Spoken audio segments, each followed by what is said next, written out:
오늘날 우리는 정보화 시대를 살고 있습니다. 정보화 시대의 한 가지 특징은 정보의 홍수입니다.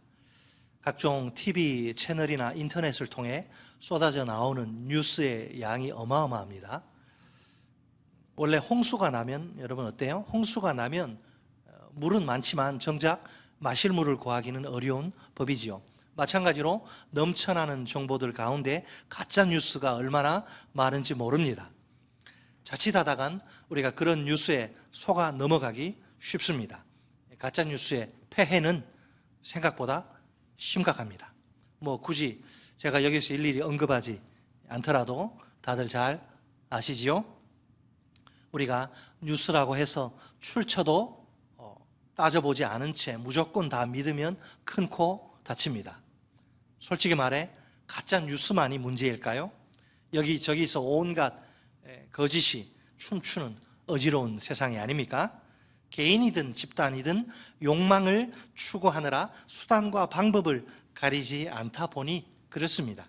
우리에게 냉철한 분별력이 절실히 요청됩니다. 필요합니다. 냉철한 분별력. 오늘 본문의 무대는 아합이 이스라엘의 왕으로 통치하던 시절입니다.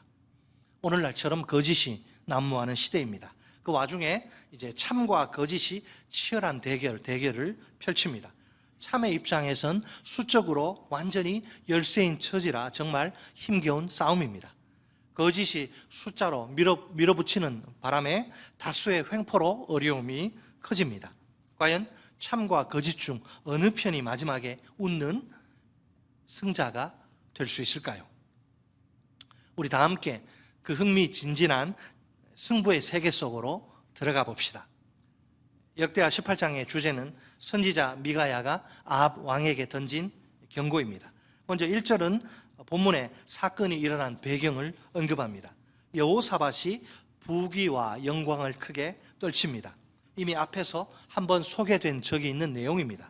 이것은 여호사밧이 하나님을 찾고 하나님이 그와 함께 하신 결과입니다. 하나님이 그에게 형통의 복을 허락하신 겁니다. 17장 5절 말씀입니다. 그러므로 여호와께서 나라를 그의 손에서 견고하게 하심에 유다 무리가 여호사밧에게 예물을 드렸으므로 그가 부귀와 영광을 크게 떨쳤더라. 아멘. 그런데 여호사밧에게는 그의 인생에 오점을 남긴 뼈아픈 사건이 하나 있습니다. 아합 가문과 혼인함으로 인척 관계를 맺은 것이지요. 여호사밧의 아들 여호람과 아합의 딸인 아달랴가 결혼한 것이지요. 사실 이것은 정치적인 야합으로 이루어진 정략 결혼입니다. 물론 나름대로 명분은 있습니다. 나라의 평화를, 안전을 확보하고 유지하기 위해서라는 명분 말입니다. 그렇다 해도 하나님 앞에서는 결코 정당화될 수 없는 행동입니다. 분명 여호사밧은 하나님을 경외하는 경건한 왕이 아닙니까? 어떻게 자신의 아들을 바알 숭배자인 간악한 이세벨의 딸 아달랴와 결혼시킬 수 있을까요? 나중에 그는 혹독한 대가를 치르게 됩니다. 유다 왕들과 백성들이 하나님을 버리고 배역의 길을 걸어가고요, 왕가의 거룩한 계보는 유혈 사태로 아주 피범벅이 됩니다. 다윗 왕조는 큰 바람 앞에 등불같이 진멸 위기에 처합니다. 얼마나 엄청난 후폭풍이란 말입니까? 자식 결혼 한번 잘못 시켰다가 후손들이 아주 피눈물을 쏟고 만 겁니다. 후손들 입장에서는 억울할 법도 하겠지요. 18장 2절을 보니까 2년 후에 여호사밧이 사마리아의 아합을 방문합니다. 아합은 여호사밧에게 길랄 라못 치기를 공격하기를 권합니다. 그러자 여호사밧은 아합의 요청을 기꺼이 수락합니다. 함께 참전하기로 약속한 거예요. 이때 여호사밧은 이 전쟁에 대한 하나님의 뜻을 구하려고 합니다. 안타깝게도 아합 왕 주변에는 간신배들만 400명의 거짓 선지자들만 버글버글 거리고 있어요. 여호와의 이름으로 거짓 예언을 남발하는 자들 말입니다. 그들은 사전에 입을 맞춘 것처럼 이구동성으로 전쟁에서 승리할 것이라 호언장담합니다. 이 광경을 지켜보던 여호사밧은 뭔가 이게 찝찝한 거예요. 이게 이게 왜 이 400명이 이렇게 다 똑같은 목소리를 내나, 이 미심쩍은 생각이 듭니다. 그래서 하나님의 뜻을 물어볼 만한 다른 선지자는 또 없는지 소개해 달라고 합니다. 그러자 아합은 썩 내키지는 않지만 미가야를 추천합니다. 정확히 말해 추천이라 보기엔 무리가 있습니다. 18장 7절에서 아합이 미가야에 대해서 막 불평을 늘어놓는 모습을 보세요. 미가야는 아합에 대해 좋은 일이 아니라 나쁜 일을 예언한다는 겁니다. 아합의 심기가 편할 리가 없겠죠. 그러니까 미가야는 아합에게 눈에 가시와 같은 존재입니다. 그러나 여호사밧은 아합에게 그런 말을 하지 말라고 이야기합니다. 선지자의 예언이 그 내용을 가지고 그게 나쁘다 좋다, 그게 특별히 자기에게 비호의적이란 그런 이유로 거부하는 것은 옳지 않다는 겁니다. 여호사밧이 볼 때 중요한 것은 그 예언의 내용이 아니라 예언 그 자체입니다. 즉 그것이 하나님의 뜻을 담은 예언인가 그렇지 않은가 하는 점입니다. 어쩔 수 없이 이제 아합은 미가야를 소환하기 위해 내시를 사자로 보냅니다. 보면 12절, 그리고 이제 12절이 나오죠. 12절에 따르면 미가야를 부르러 간 사자가 그를 만납니다. 사자는 미가야를 보자마자 다른 선지자들의 예언에 대해 이야기합니다. 그들이 400명이 하나같이 왕에게 좋게 말한다는 겁니다. 단 한 명의 예배도 없이 그들 전부가 왕의 승리를 예언한다는 것이지요. 분위기가 이러니, 분위기 좀 잘 파악하라는 거예요. 분위기가 다 이렇게 돌아가니 미가야도 다른 선지자들이 한 것 같이 좋게 말해달라는 겁니다. 왕의 승리를 예언해달라는 것이지요. 그래야 미가야 당신 그 신상에도 좋을 거야, 그런 미가야의 신상에도 좋을 거란 이야기입니다. 무사하고 싶으면 순순히 요청에 응하라는 겁니다. 은근한 협박처럼 들릴 수밖에 없습니다. 지금 이 사자의 관심은 하나님의 뜻이 아닙니다. 왕의 심기를 불편하게 만들지 않는 것입니다. 그 역시 400명의 거짓 선지자들처럼 왕의 비위를 맞추기에 급급하네요.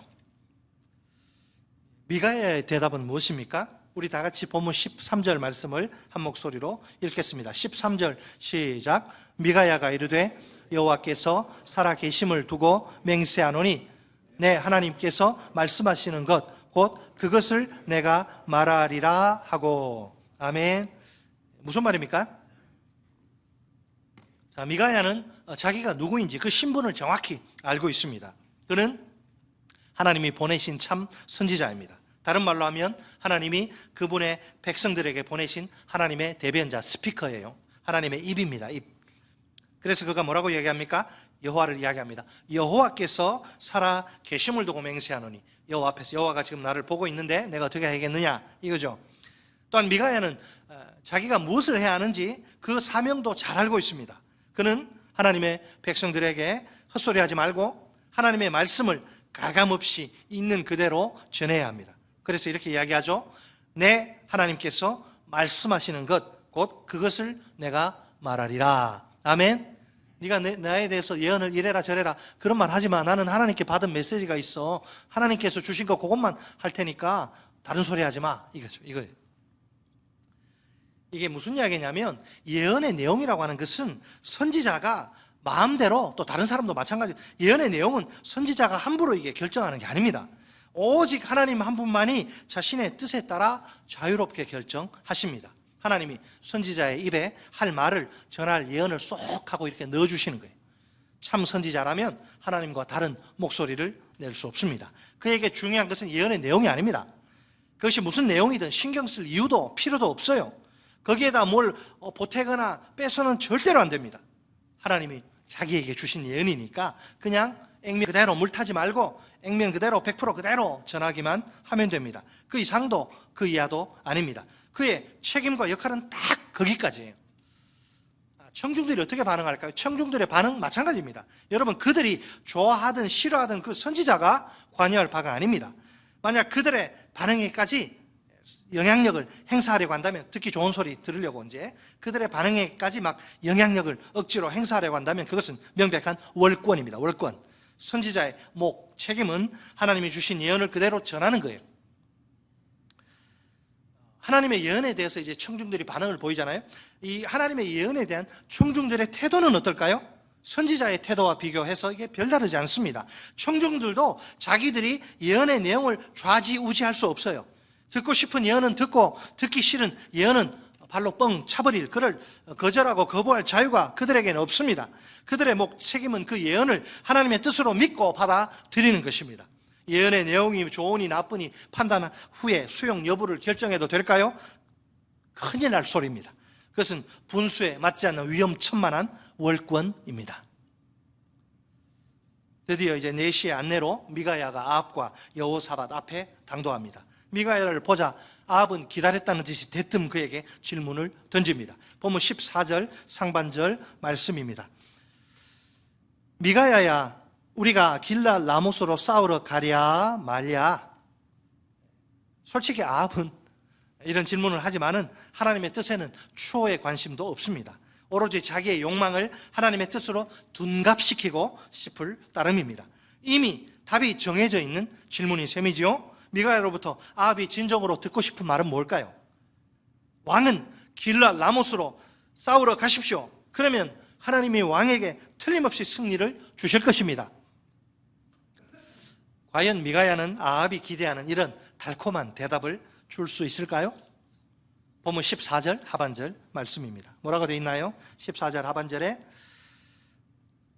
이르되 올라가서 승리를 거두소서, 그들이 왕의 손에 넘긴 바 되리이다 하니. 아멘.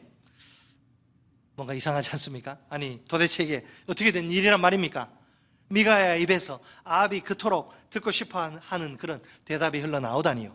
너무나 뜻밖의 대답이 아닙니까? 그 자리에 모인 모든 사람들을 깜짝 놀라게 할 만한 예언입니다. 모두가 우리가 뭘 잘못 들었나 하고 귀를 의심할 정도입니다. 평소에 그 보아온 미가야의 모습과 달라도 너무나 다르기 때문입니다. 미가야가 아닌 것 같아요. 하나님의 말씀만 전할 것이라던 그의 단호한 맹세는 온데간데 없습니다. 마치 상황에 굴복해서 타협한 것처럼 보입니다. 마침내 이 분위기를, 상황을 제대로 파악한 미가야가 아합에게 한 수 접고 아합에게 고개를 이렇게 숙이고 만 것일까요? 절대로 그럴 리는 없겠지요.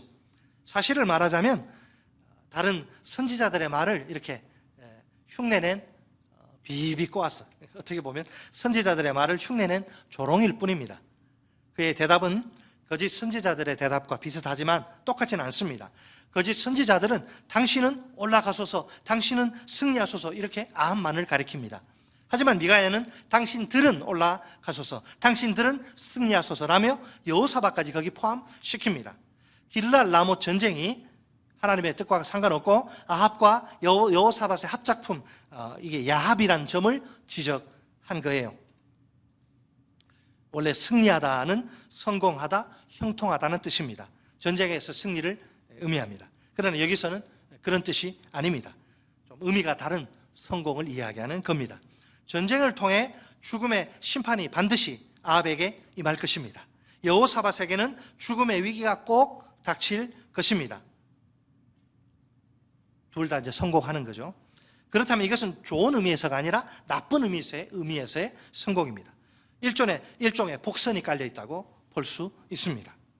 게다가 이것이 전부가 아니죠. 미가야의 나머지 대답도 거짓 선지자들의 대답과 다릅니다. 거짓 선지자들은 뭐라고 이야기했냐면 여호와가 당신의 손에 넘길 것이다. 여호와가 그 성읍을 길랄 라못을 당신의 손에 넘길 것이다 예언을 하는데, 5절에서는 하나님을 이야기하고 있고 11절에서는 여호와께서 이렇게 이야기합니다. 그 행위의 주체가 하나님이시란 거죠. 하나님 여호와. 하지만 미가야는 그렇게 이야기하지 않습니다. 미가야는 그들이 왕의 손에 넘겨질 것이다, 수동태를 쓰는데요. 그들, 아람 군대, 그들이 왕의 손에 넘겨질 것이다. 하나님이나 여호와를 의도적으로 언급하지 않은 셈이죠. 뭘 이야기합니까? 이 전쟁의 승리가, 이 전쟁 하나님과 상관없고 이 전쟁의 승리 하나님의 뜻이 아니란 점을 드러내는 겁니다. 이처럼 미가야는 아주 조롱하듯이 아합의 승리를 예언합니다. 그러나 아합도 바보가 아니죠. 일국의 왕인데 머리가 제대로 돌아가는데 미가야 딱 이야기하는 거 보니까 조롱하는 게 느껴지거든. 이거는 제가 지금 진실을 말하지 않는구나. 아합은 이 예언을 믿지 않아요. 15절 보세요. 15절에 뭐라 그래요?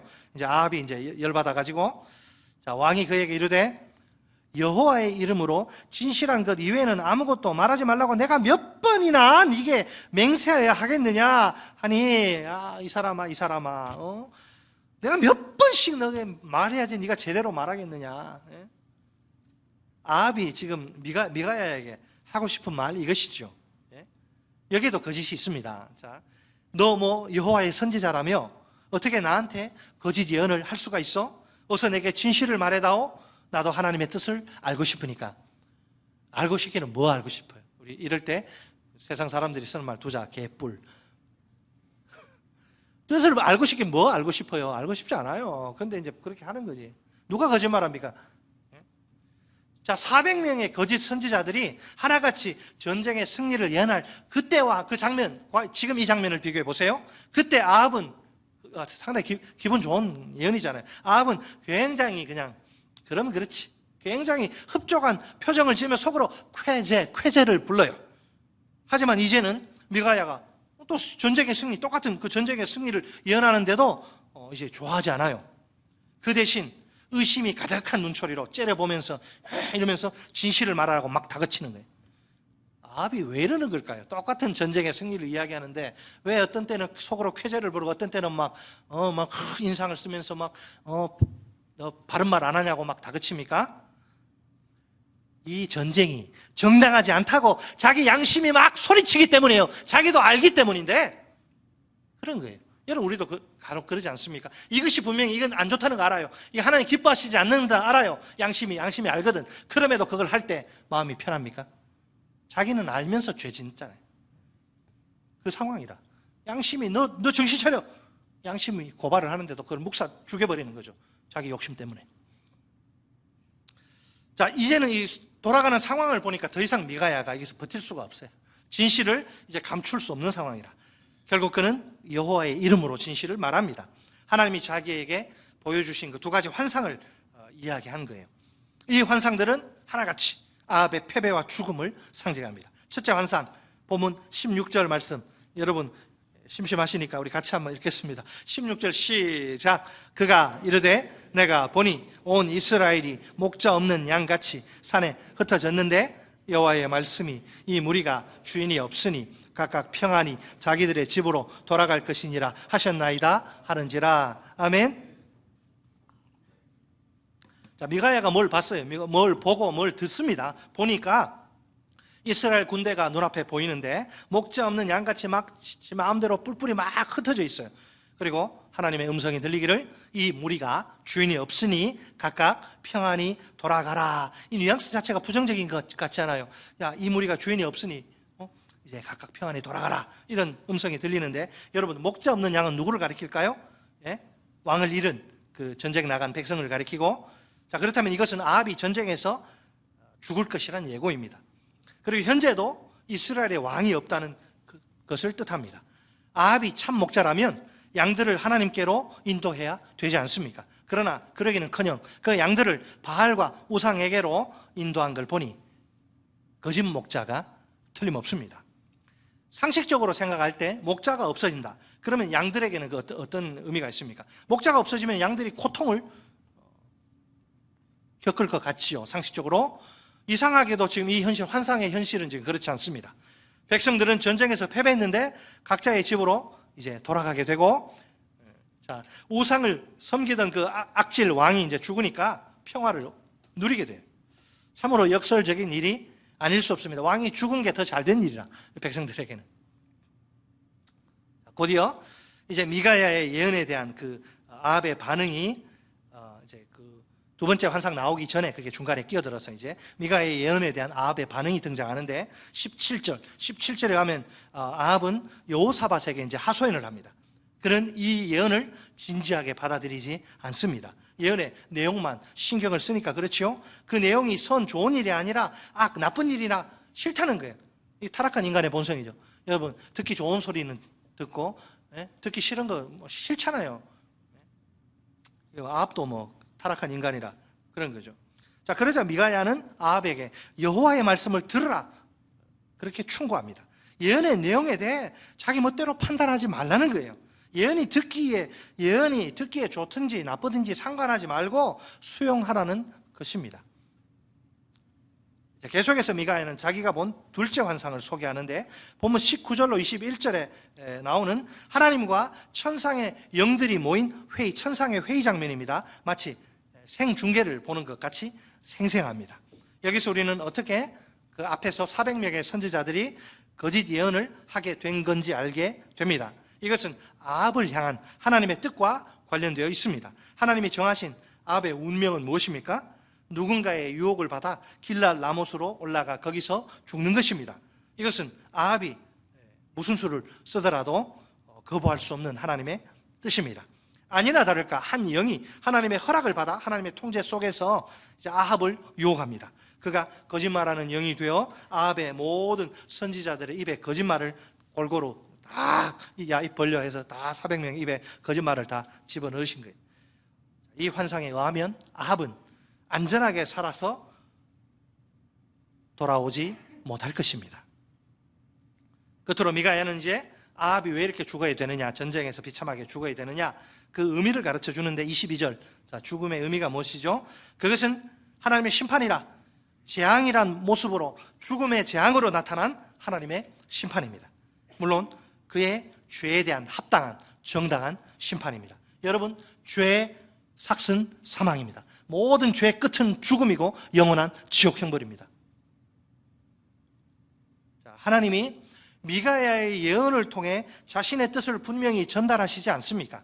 하지만 이 예언은 왕과 다른 선지자들의 이 심기를 대단히 불편하게 만듭니다. 그의 예언이 끝나자마자 그나아나의 아들 시드기야가 선지자 미가야의 뺨을 막 때리며 호통을 칩니다. 미가야에게 분노를 터뜨린 것이지요. 시드기야가 한 말은 다 거짓이며 그에게 거짓말의 영이 있다, 이렇게 미가야가 말했기 때문입니다. 아직 분이 덜 풀린 시드기야 막 씩씩거리면서 호통을 치는데, 호통 소리 한번 들어보세요. 본문 23절 하반절 말씀입니다. 제가 흉내를 못 내겠네요. 하여튼 뭐 굉장히 화가 나가지고 23절에 이건 자기 자존심이 걸린 문제거든. 너 가짜라 그러니까 너만 목사냐 나도 목사다, 이런 거 예를 들면 뭐라 그래요? 여호와의 영이 나를 떠나 어디로 가서 내게 말씀하더냐 하는지라. 이 뭔 말이에요? 시드기야, 미가야가 지금 뭐 우리 거짓령 이야기하는데 시드기야 자기에게 하나님의 영이, 거짓 영이 아니고 하나님의 영이 함께 함으로 자기 예언이 진실이란 참이라는 거예요. 그가 볼 때 그럼 미가야는 뭐냐? 미가야 저 인간이 하나님과 아무 상관없는 다른 예언을 하는 거예요. 자, 이것이야말로 하나님의 영이 미가야와 함께 하시지 않는 결정적인 증거라는 겁니다. 자기가 참 선지자고 미가야는 거짓 선지자란 말이지요. 아합 역시 시드기야처럼 하나님의 뜻을 인정하지도 받아들이지도 않습니다. 오히려 미가야에 대해서 아주 강한 적대감을 표출합니다.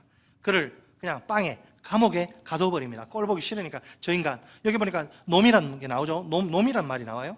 좋지 않은 단어인데 하여튼 그 적대감이 묻어가 이 놈을 감옥에 가둬라. 감옥에 가둬가지고 자기가 평안히 돌아올 때까지 빵과 물을 그냥 죽지 않을 만큼만 먹이라고 그렇게 명령합니다.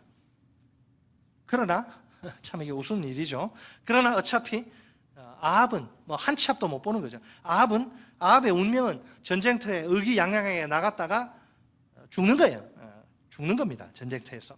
그것이 하나님의 뜻이니까 그는 절대로 살아서 평안히 돌아올 수 없습니다.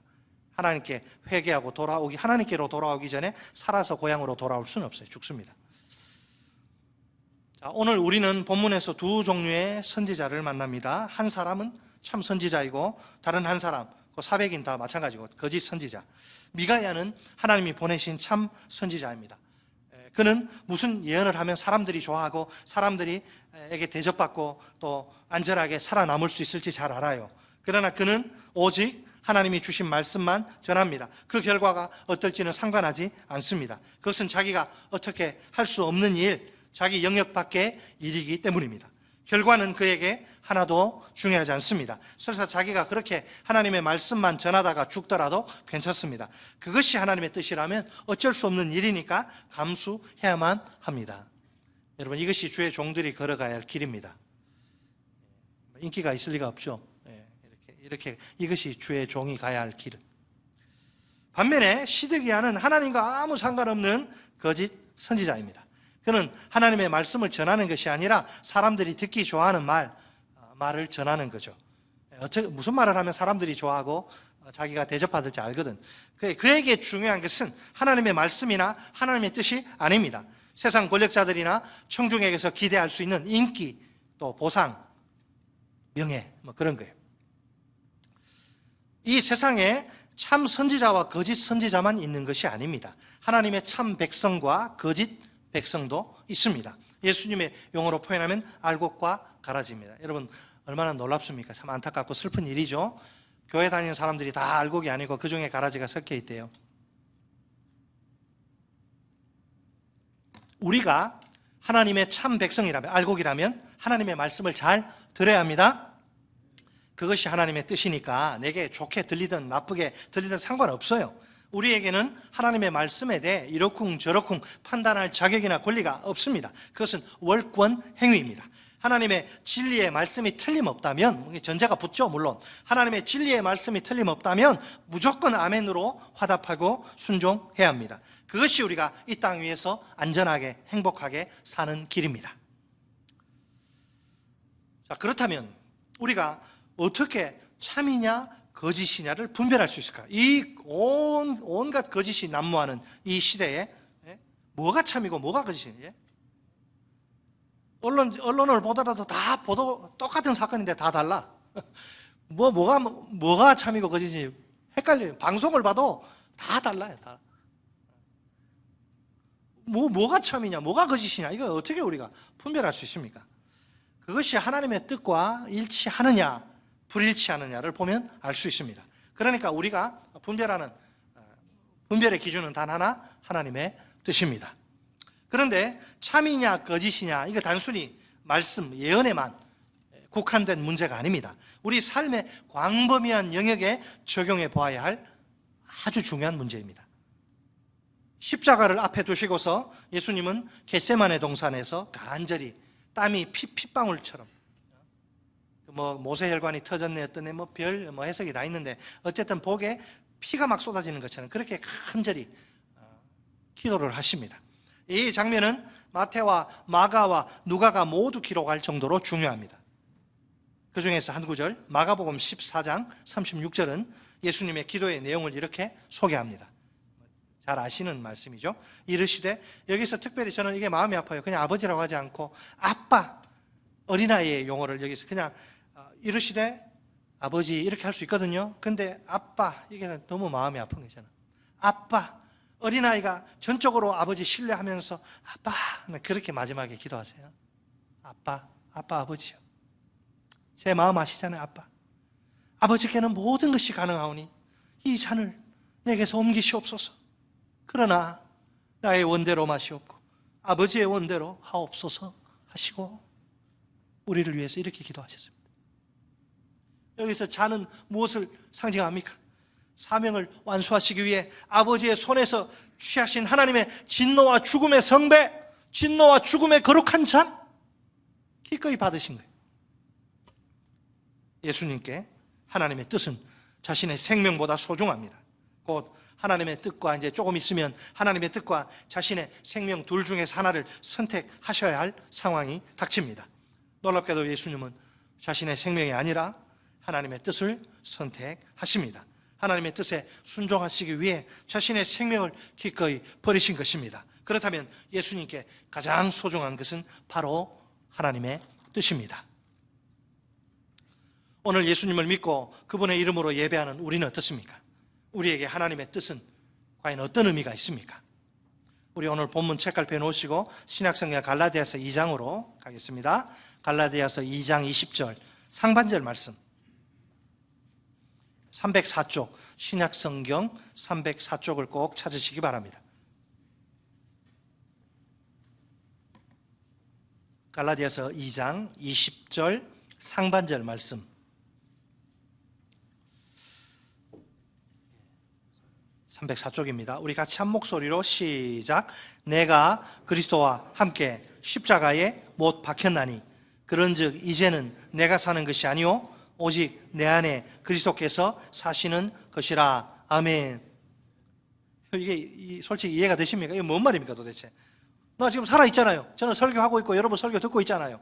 근데 뭐 십자가에 못 박히면 다 죽습니다. 십자가에 못 박혀다 죽었다는 거예요. 죽었다. 살아있는데 뭐가 죽었어요 우리가? 그리고 지금 내가 이렇게 내 의지로 지금 이렇게 살아가고 있는데 내가 사는 게 아니라 예수가 사신대. 이게 뭔 말이에요? 여러분 이 갈라디아서 2장 20절이 우리 69절 중에서도 가장 중요한 구절이라고 할 수 있는데, 우리 그리스도인이 누구냐, 어떻게 살아야 하느냐, 우리 그리스도인의 신분과 삶의 결정적인 특징이 나옵니다.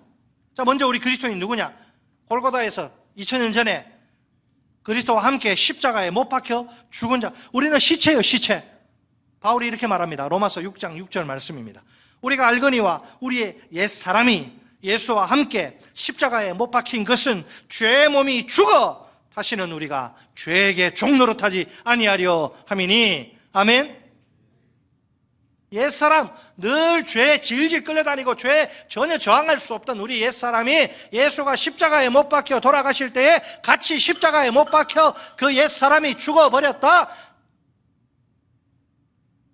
더 이상 죄에게 지배받지 않고 죄에게 질질 끌려다니다가 죽어 영원한 형벌에 떨어지지 않도록 너희를 살리기 위해서. 여러분, 다음으로 그러면 우리는 어떻게 살아야 되는가? 갈라디아서 2장 20절 계속 이야기하죠. 우리 그리스도인이 누구냐? 내가 사는 것이 아니오 오직 내 안에 그리스도께서 사시는 자입니다. 한마디로 말해 나는 죽고 예수로 사는 자, 그게 우리예요. 저는 이 말을 참 좋아하는데 한번 따라서 하실까요? 나는 죽고 예수로 사는 자. 아멘. 그게 우리. 내 인생의 주인은 더 이상 내가 아닙니다. 내 안에 살아계신 예수님입니다. 나는 이제 내 뜻대로 사는 인생이 아닙니다. 내 안에 계신 예수님의 뜻대로 사는 인생입니다. 그러므로 삶의 가장 결정적인 특징은 하나님의 뜻입니다. 나는 하나님의 뜻이 통치하고 지배하는 그런 인생인 셈입니다. 로마서에서도 사도 바울은 우리 그리스도인의 그 신분과 삶에 대해 이야기합니다. 로마서 1장부터 11장의 내용이 뭐냐면 어떻게 진노의 대상인 죄인이 의롭다함을 받을 수 있나 하는 것인데, 거기 이제 우리의 새로운 신분에 대한 내용을 쭉 이야기하고 있고, 12장 이하의 내용은 그렇게 의롭다함을 받은 자는 그러면 어떻게 살아야 하는가? 우리의 새로운 삶에 대한 내용입니다. 2절 말씀이죠. 너희는 이 세대를 본받지 말고 오직 마음을 새롭게 함으로 변화를 받아 하나님의 선하시고 기뻐하시고 온전하신 뜻이 무엇인지 분별하도록 가라. 아멘. 이게 무슨 말입니까? 예수님을 믿음으로 말미암아 죄사함과 의롭다함의 은혜를 받은 자는 이전과는, 예수 믿기 전과는 다르게 살아야 한다는 겁니다. 예수님을 믿지 않는 사람들과 다르게 살아야 한다는 겁니다. 그러면 우리가 어떻게 살아야 한다고 바울이 이야기합니까?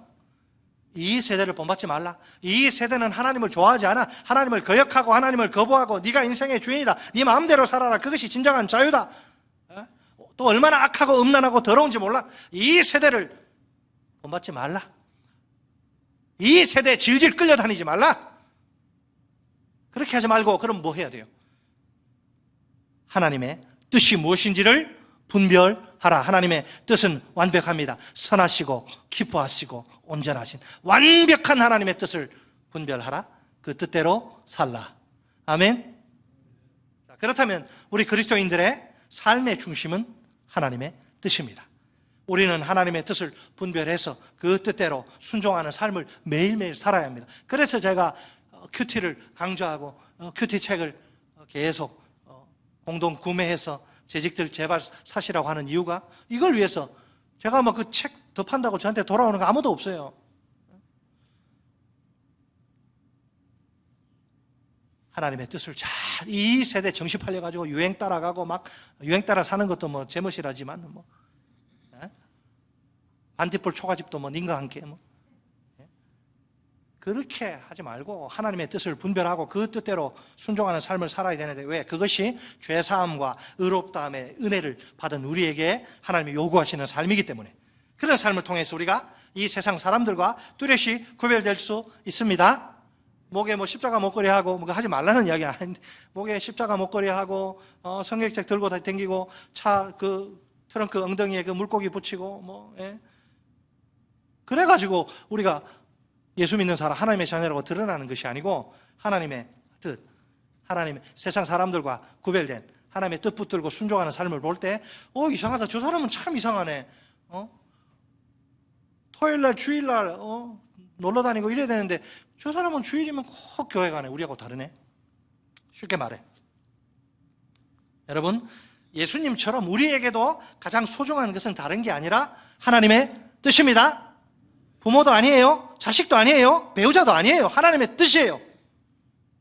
하나님의 뜻이야말로 우리의 인생을 이끌어가는 가장 강력한 원동력입니다. 자, 제가 한번 질문하겠습니다. 우리의 앉고 일어섬을 결정하는 것이 무엇입니까? 정말 하나님의 뜻이 맞습니까? 혹시 내 생각이나 내 판단은 아닙니까? 인생에서 수많은 선택, 여러분 인생에는 수많은 선택, 유치원 어느 유치원 갈 거냐, 사립 갈 거냐, 공립 갈 거냐, 수많은 인생에서 만나는 수많은 미스터 김하고 결혼해야 되냐, 미스터 리하고 해야 되냐, 인생에서 만나는 수많은 선택의 순간마다 우리의 선택을 결정하는 것이 무엇입니까? 하나님의 뜻이 틀림없습니까? 혹시 내 이익이나 유익이나 만족은 아닙니까? 자, 문제는 실제적인 문제가 있는데, 문제는 하나님의 뜻에 대한 아이고 목사님 나 먹고 살기도 바빠 죽겠는데 무슨 문제는 하나님의 뜻에 대한 관심이 내게 얼마나 있느냐 하는 것입니다. 이게 추상적이니까 좀 이제 눈에 보이게 한번 하려면 이 관심을 1점에서 10점까지로 수치화 계량화한다면 나는 몇 점 정도가 될까요? 다양한 대답이 가능하겠지요. 그러나 정답은 이미 나와 있습니다. 당연히 10점이 되어야 합니다. 하나님의 뜻이 우리의 최고의 관심, 가장 우월한 관심이 되어야 합니다. 안전한 선아, 당신 생각이 아니고 하나님의 뜻 생각이어야 합니다. 그 어떤 관심도 하나님의 뜻에 대한 관심보다 앞설 수 없습니다. 오늘 우리에게도 참과 거짓의 싸움이 있습니다. 무엇이 참이냐 거짓이냐를 결정하는 기준은 하나님의 뜻입니다. 하나님의 뜻과 일치하면 참입니다. 반면에 하나님의 뜻에 역행하면 거짓입니다. 우리 그리스도인에게 가장 소중한 것은 하나님의 뜻입니다. 하나님의 뜻보다 앞설 수 있는 것은 우리 인생에 아무것도 없습니다. 하나님의 뜻을 대체할 수 있는 것 역시 없기는 마찬가지입니다. 그러므로 하나님의 뜻이 최고입니다. 또 한번 따라서 하십니다. 하나님의 뜻이 내 인생에서 최고다. 아멘. 역시 훌륭합니다. 훌륭한 우리 삼양교회 우리 하나님의 백성들. 우리에게 또 다른 이 성경이 좀 부족해서 성경 가지고 내 문제가 해결이 다 안 돼가지고 여기 우리에게 무슨 또 다른 예언이 추가 계시가 더 필요한 것이 아닙니다. 우리 손에 이미 우리 손에 기록된 하나님의 말씀이 이 완성된 최종 예언 성경이 있습니다. 과거의 선지자를 통해 이스라엘에게 말씀하신 하나님이 아닙니까? 동일한 하나님이 오늘 성경을 통해 우리에게 말씀하십니다. 여러분 믿습니까? 내가 성경을 펴서 이렇게 펼칠 때마다 하나님이 이 말씀을 통해 내게도 말씀하신다는 거 여러분 믿으세요? 이게 안 믿으시면 안 되는데. 여러분 오늘 우리는요 직접 성경을 통해 하나님의 뜻을 발견할 수 있습니다. 제게 묻지 마세요. 저 몰라요. 저도 각자에게 향한 뜻은 이 성경 안에 다 있으니까 여러분 오늘 성경을 통해서 하나님의 뜻을 발견할 수 있고요. 또 예배 시간에 주께서 세우신 종을 통해 선포되는 이 말씀을 통해서 하나님의 뜻을 깨달을 수 있습니다. 따라서 나중에 내가 하나님의 뜻을 몰라가지고 잘못된 선택했습니다. 한번 봐주세요. 이 변명이 통하지 않아요.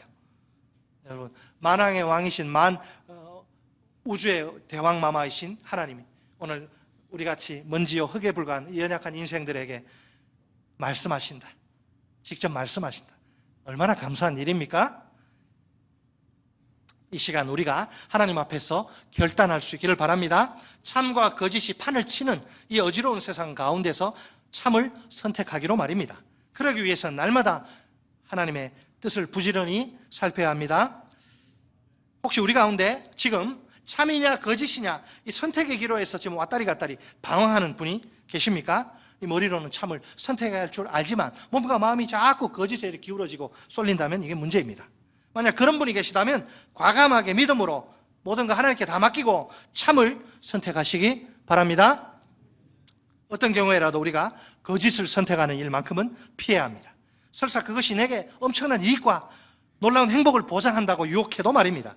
정도가 아니면 사도, 정도가 아니면 쳐다보지도 말고 발을 들여놓지도 말아야 합니다. 하나님의 말씀을 들을 때 우리에게 분별력이 필요합니다. 여러분, 기독교 방송 TV들 우리에게 유익하죠? 그러나 잘 가려 들으셔야 돼요. 설교라고 다 설교가 아니에요. 예? 하나님의 말씀을 들을 때에도 분별력이 필요한데 내 귀에 그것이 좋게 들리든지 나쁘게 들리든지 그것이 중요한 게 아닙니다. 하나님의 말씀을 취사 선택할 자유나 권리 따윈 애초에 누구에게나 제게도 여러분에게도 없습니다. 그것이 하나님의 참된 말씀이라면 무조건 아멘으로 화답하고 순종해야만 합니다. 그것이 우리가 일평생 반드시 끝까지 걸어가야 할 정도, 사도가 아니라 정도, 즉 올바른 길입니다. 오늘 하나님이 우리 손에 기록된 하나님의 말씀인 성경을 들려주십니다. 또 다른 예언이 아니라 성경이 우리를 하나님의 뜻 가운데로 인도할 것입니다. 하나님의 뜻이란 기준이 우리 인생에 아주 큰 말뚝처럼 굳건하게 이정표처럼 표태처럼 그렇게 우리 인생 한복판에 서 있어야 합니다. 그럴 때 무엇이 참인지 또 무엇이 거짓인지 분별하게 될 것입니다. 수많은 선택의 순간이 앞으로 우리에게 올 것입니다. 그때마다 우리가 이제 하나님의 뜻이란 기준이 우리가 하나님이 기뻐하시는 올바른 선택을 하도록 도울 것입니다. 우리 모두가 참이냐 거짓이냐를 하나님의 뜻이란 분명한 기준으로 잘 분별하고 바르게 선택할 수 있기를 바랍니다.